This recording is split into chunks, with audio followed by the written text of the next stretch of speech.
Bismillahirrahmanirrahim. Assalamualaikum warahmatullahi wabarakatuh.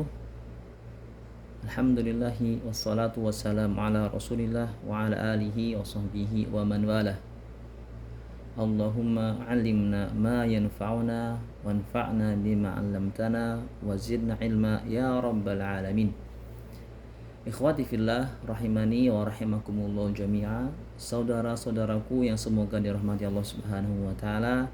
Insyaallah kita akan mulai belajar online mempelajari sebuah kitab fikih yang berjudul Al-Muqaddimah Al-Hadramiyah. Al-Muqaddimah Al-Hadramiyah yang ditulis oleh Abdullah bin Abdurrahman Bafadl Al-Hadrami rahimahullah, yang mana beliau merupakan salah seorang ulama dari mazhab Syafi'i yang meninggal pada tahun 981 Hijriah. Kitab ini, kitab Al-Muqaddimah Al-Hadramiyah, kalau kita kategorikan merupakan termasuk kategori kitab mukhtasar, kitab yang ringkas. Sebagaimana kalau di dalam ilmu nahwu ada kitab yang ringkas, ada kitab yang panjang. Kitab yang ringkas tidak akan memuat syawahid nahwu, dalil-dalil nahwu tidak akan dimuat dalam kitab muqaddimah seperti Muqaddimah Al-Ajurumiyah, merupakan kitab yang ringkas. Demikian pula dengan kitab ini, kitab Al-Muqaddimah Al-Hadramiyah merupakan kategori kitab yang ringkas, sehingga kita tidak akan mendapatkan dalil-dalil dalam kitab ini. Kalau kita ingin mendapatkan dalil-dalilnya, maka akan ada dalam kitab yang selanjutnya. Kemudian pembahasan yang akan kita bahas dalam kitab Al-Muqaddimah Al-Hadramiyah yaitu pembahasan tentang salat, zakat, puasa dan haji. Salatu wa zakatu wa shaum wal hajj. Inilah pembahasan yang akan kita bahas dalam kitab Al-Muqaddimah Al-Hadramiyah. Namun sebelum kita memulai pembahasan ini, kita akan masuk ke muqaddimah terlebih dahulu. Ikhwati fillah rahimani wa rahimakumullah jami'a, mengapa kita penting untuk mempelajari ilmu fikih? Urgensi belajar ilmu fikih. Urgensi ini disebutkan oleh sang penulis, yaitu Abdullah bin Abdurrahman Bafadl Al-Hadrami dalam muqaddimahnya. Beliau mengatakan, Alhamdulillahilladzi farada alaina ta'allumu syara'i'il islami wa ma'rifata sahihil muamalati wa fasidihi. Segala puji bagi Allah yang telah mewajibkan kepada kita ta'allumu syara'i'il islami, mempelajari ilmu syariat, wa ma'rifata sahihil muamalati wa fasidiha, dan mengetahui muamalah yang benar dan muamalah yang fasid, muamalah yang tidak benar. Untuk apa? Apa tujuannya? Apa tujuan kita mempelajari ilmu syariat di antara ilmu fikih? Untuk mengenal muamalah yang benar dan muamalah yang buruk, yang tidak benar. Dan apa pula? Li ta'rifil halali wal harami, agar kita mengetahui al-halal dan haram, perkara-perkara yang halal dan perkara-perkara yang haram. Mana hal-hal yang dibolehkan oleh syariat dan mana hal-hal yang dilarang oleh syariat. Mana hal-hal yang halal yang boleh kita kerjakan dan mana hal-hal yang haram yang harus kita tinggalkan. Wa ja'ala ma'ala man 'alima dzalika wa 'amila bihi al-khuluda fi daris salam. Kata Bafadl, dan Allah menjadikan ma'al, kesudahan, kembalinya orang-orang yang alima dzalika, mengetahui mana perkara-perkara yang halal, mana perkara-perkara yang haram, mana muamalah yang sahih, mana muamalah yang tidak benar, yang tidak sahih, yang rusak. Wa amila biha, selain mengetahui dia juga mengamalkannya, yaitu dengan menjauhi hal-hal yang haram dan mengerjakan hal-hal yang halal. Mana yang halal maka dia kerjakan, mana yang haram maka dia tinggalkan. Maka apa kesudahannya adalah al-khuluda fi daris salam, akan masuk ke dalam surga yang merupakan negeri kekekalan dan negeri keselamatan. Waja'ala masira man khalafahu wa asahu darul intiqam, dan Allah menjadikan kesudahan kembalinya orang-orang yang menyelisihi hal tersebut dan bermaksiat kepadanya adalah darul intiqam, neraka yang merupakan neraka adalah tempat pembalasan.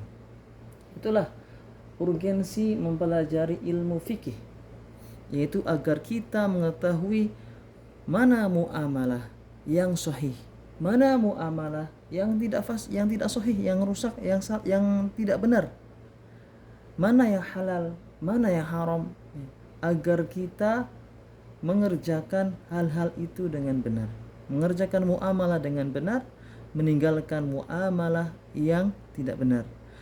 Kita meninggalkan hal-hal yang haram dan kita mengerjakan hal-hal yang halal yang diperbolehkan oleh syariat. Agar apa? Agar kita bisa masuk ke dalam surga yang merupakan negeri kekekalan dan negeri keselamatan. Itulah urgensi belajar ilmu fikih. Kemudian al-muallif yaitu Abdullah Bafadl al-Hadrami mengatakan asyhadu an la wa asyhadu an la ilaha illallah wahdah la syarikalah al-manu bin ni'amil jisami. Aku bersaksi tidak ada sesembahan yang berhak disembah kecuali Allah semata, tidak ada sekutu baginya. Dialah Al-Man, zat yang maha memberi kenikmatan dengan kenikmatan yang sangat agung. Wa asyhadu anna Muhammadan abduhu wa rasuluh, dan aku bersaksi bahwasanya Muhammad adalah hamba dan utusannya. Al-mab'utsu rahmatan lil anami, yang diutus sebagai rahmat bagi umat manusia, sallallahu alaihi wasallam wa ala alihi wa sahbihi al-bararatil kirami. Wa ba'du, adapun setelahnya, fahada mukhtasarun, ini kitab ini Al-Muqaddimah Al-Hadramiyah adalah mukhtasar, adalah kitab yang ringkas. La budda likulli muslimin min ma'rifatihi, yang mana setiap muslim harus mengetahui kitab ini, harus mengetahui kitab Al-Muqaddimah Al-Hadramiyah, atau ma'rifati mithlihi, atau mengetahui yang semisalnya. Ya. Kenapa? Karena adalah pondasi bagi seorang muslim, yaitu dengan kita mempelajari kitab ini maupun kitab-kitab yang selainnya, yang tujuannya adalah dengan mengamalkannya. Fayata'ayyanu ihtimamu bihi wa isya'atuhu, maka sudah sepantasnya untuk bersungguh-sungguh dan menyebarkannya. Fa as'alullahal karima an yanfa'a bihi wa an yaj'ala jam'i lahu khalisan liwajhil karim. Maka aku minta kepada Allah yang Maha Pemurah agar memberi manfaat dengannya dan menjadikan usahaku, apa yang aku kumpulkan ini adalah ikhlas untuk mendapatkan wajahnya yang Maha Mulia. Ikhwati fillah rahimani wa rahimakumul jami', itu adalah sepenggal pembukaan muqaddimah yang ditulis oleh Abdullah bin Abdurrahman Bafadl al-Hadrami, ya, yang mana beliau menyebutkan bahwasanya bagaimana urgensi seseorang mempelajari ilmu fikih, dan juga menyebutkan tentang kategori buku yang kita belajar di mukhtasar, ya, dan beliau memohonkan Allah Subhanahu wa taala agar menjadikan apa yang kita kerjakan, apa yang beliau kerjakan dan juga kita kerjakan ini adalah ikhlas untuk mendapatkan wajahnya yang Maha Mulia. Ikhwati fillah rahimani wa rahimakumullah jami'ah, ya. Kita masuk ke poin kedua, yaitu mengapa kita perlu mempelajari fikih melalui madhab. Ya. Yang pertama, mempelajari fikih melalui madhab itu merupakan bentuk mempelajari Al-Quran dan hadis. Kita mempelajari fikih pada hakikatnya melalui madhab, pada hakikatnya kita mempelajari Al-Quran dan hadis. Mengapa? Karena kitab-kitab fikih yang ditulis oleh para madhab tidak lain merupakan intisari dan ringkasan dari Al-Quran.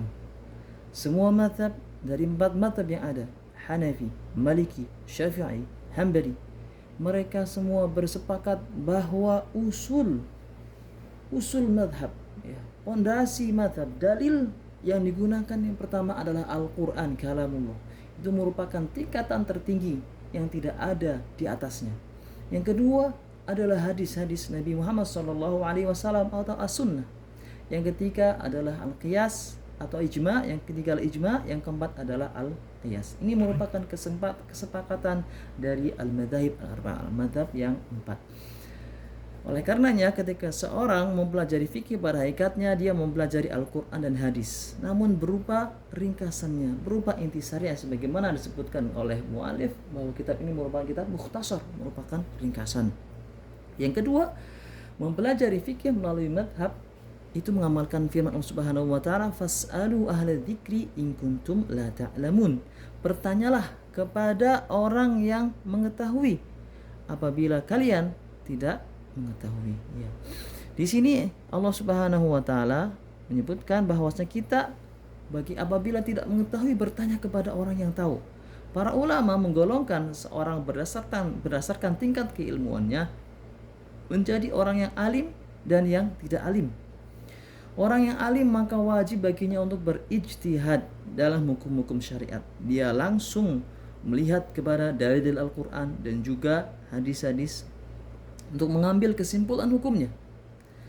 Adapun orang yang belum sampai tingkatan alim, belum sampai mencapai tingkatan mujtahid, maka yang wajib baginya adalah mengikuti orang lain, bertanya dan mengikuti orang lain, yaitu dengan taklid kepadanya.